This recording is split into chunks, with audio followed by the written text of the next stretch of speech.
లక్ష డప్పులు అనే కార్యక్రమాన్ని విజయవంతం చేయాలంటే ఈ కార్యక్రమంతో పాటు ఉస్మానియా యూనివర్సిటీ ఆర్ట్స్ కాలేజ్ దగ్గర అన్ని సంఘాల పేరు మీద ఒక అద్భుతమైనటువంటి బహిరంగ సభ పెట్టి ప్రయత్నం చేయాలని నా విజ్ఞప్తి.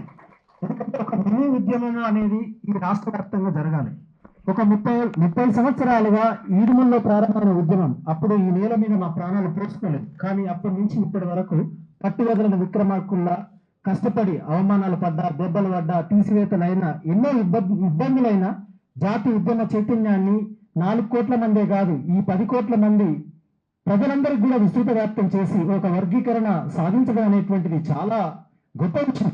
ఎందుకంటే అసలు కొన్ని మీటింగ్లు చూస్తే మనకు తెలుస్తుంది. అంటే ఒక 30 సంవత్సరాల నుంచి ఉద్యమాన్ని ఇంత ఉన్నత రూపం తీసుకునేటువంటి క్రమంలో ఎంత ఇబ్బంది ఉంటుంది, ఎంత అది ఉంటుంది. ఇప్పుడు కృష్ణ చాలా మంది మనవాదులకు బానిస పోయిండు అని మాట్లాడుతూ ఉన్నారు. ఆయన ఏ రాజకీయ పార్టీ నాయకుడు కాదు, ఆయన ప్రజా ఉద్యమ జాతి ఉద్యమ నాయకుడు. కాబట్టి ఆ జాతి చైతన్యం కోసం, జాతి అవసరం కోసం, ఆ జాతిలో ఉండేటువంటి అణగారిన వర్గాలకు ఒక ఆలోచన, ఉద్యోగాలు, విద్య అన్ని రకాలుగా కల్పించడానికి ఆయన పట్టుకున్నది వదిలిపెట్టకుండా ముందుకు నడుస్తున్నాడు. మీరు ఎవరైతే విమర్శలు చేస్తా ఉన్నారో విమర్శలు రాజకీయ నాయకులను చేయాల్సినటువంటి అవసరం ఉన్నది. మాలాంటి రాజకీయ నాయకుల మీద మీరు విమర్శలు చేయొచ్చు, కానీ ఆయన మనవాదం కాదు. ఈ రాష్ట్రంలో, ఈ దేశంలో ఎవరైతే ప్రభుత్వం ఉన్నారో ఆ ప్రభుత్వానికి నా జాతికి న్యాయం జరుగుతుందనే ఒక నమ్మకాన్ని కల్పించే ప్రయత్నం మాత్రం ఆయన చేసిండు. కానీ ఇక్కడ ప్రత్యేకంగా చెప్పాల్సింది, 1000 సంవత్సరాలుగా ఊరికి అవతల ఉన్నటువంటి వాళ్ళం కాబట్టి ఇవాళ కృష్ణ ఒక ఉద్యమరీత్యా ఆ రకంగా ఉన్నాడు, కానీ ఆయన బానిసైపోయిందని అనేటువంటి మాటలు మాట్లాడుతూ ఉన్నారు. కాబట్టి మేము ఇక్కడ చెప్పొచ్చేది ఏంటంటే, మేము కాదు, అందరం కూడా మనవాద బ్రాహ్మణీయ వ్యవస్థకు ఎట్లా పోరాటం చేయాలి, భారత రాజ్యాంగాన్ని కాపాడుకోవాలి, కులోన్మాదానికి వ్యతిరేకంగా ఫైట్ చేయాలి, మతోన్మాదానికి చేయాలి. ఉద్యమాలు, పోరాటాలు నిరంతరం ఉంటది. మన మీద అణచివేత ఉన్నంత కాలం ఈ పోరాటం ఉంటది. కానీ ఎవరిని ఏ రకంగా చూడాలనేటువంటిది మనం అర్థం చేసుకోవాల్సినటువంటి అవసరం ఉన్నది. మీకు వీలైతే అన్న ప్రకాశం జిల్లాలో 1 గంట 30 నిమిషాలు ప్రసంగం ఇచ్చాడు రీసెంట్ గా.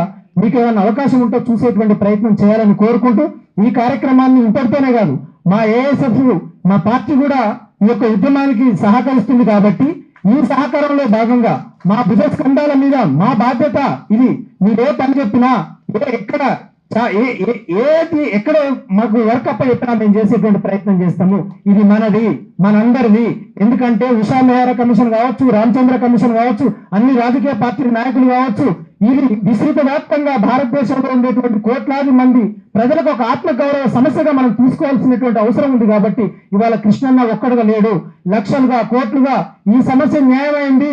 ప్రజలుగా అనేక రకాల రంగాలలో ఉండేటువంటి వాళ్ళకు మద్దతు వస్తుంది. కాబట్టి ఈ మద్దతును కూడగట్టుకునేటువంటి సమయంలో, ఎందుకంటే మొన్న మనకు పరీక్షలు జరిగినాయి, ఆ పరీక్షల్లో నష్టం వాటిల్లింది అనేటువంటి ప్రత్యేకమైనటువంటి సాక్ష్యం రేపు జూన్ లో నోటిఫికేషన్స్ గ్రూప్ 1 కావచ్చు, గ్రూప్ 2 కావచ్చు, అనేక జాబ్ క్యాలెండర్ ప్రకటించారు. కాబట్టి ఆ ప్రకటనలో నష్టం వాటిల్లకుండా ఉండాలంటే వేల గంతులు, లక్ష డప్పులు అనేటువంటి ఉద్యమాన్ని ముందుకు తీసుకుపోయి మన బలమైనటువంటి చూపించేటువంటి ప్రయత్నం చేయాలని కోరుకుంటూ, సభ అధ్యక్షులు ఈ అవకాశం ఇచ్చినట్టు ధన్యవాదాలు. చాలా మంది ఉన్నారు కాబట్టి నా ప్రసంగ పదాన్ని ఇంతటితో ముగిస్తున్నాను. Thank you.